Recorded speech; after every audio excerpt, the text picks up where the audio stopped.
Welcome to క్యాత్రీ TV. ముందుగా ముఖ్యాంశాలు. ఆంధ్రప్రదేశ్ కృష్ణా జిల్లా గుంటూరు గ్రామం విజయవాడ మచిలీపట్నం రహదారి సమీపాన అగ్ని ప్రమాదం చోటు చేసుకుంది. సుమారుగా 30 ఎకరాల పశువుల మేత గడ్డివాము తగలబడింది. చుట్టుపక్కల గ్రామాల ప్రజలు అగ్నిమాపక సిబ్బందికి సమాచారం అందించడంతో అగ్నిమాపక సిబ్బంది మంటలను అదుపు చేసి చర్యలు చేపట్టారు. సుమారుగా 3 లక్షల రూపాయలకు పైగా నష్టం వాటిల్లిందని రైతులు వాపోయారు.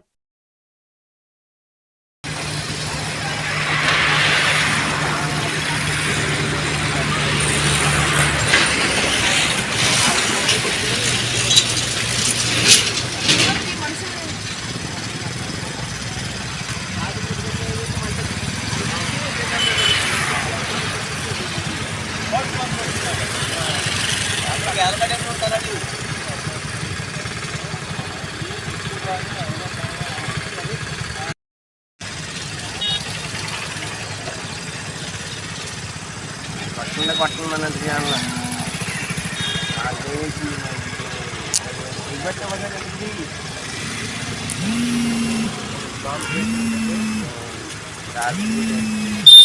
ఎప్పుడో ఇప్పుడు ఎక్కడ ఎదుగున్నాయి ఎవరు చూడాల.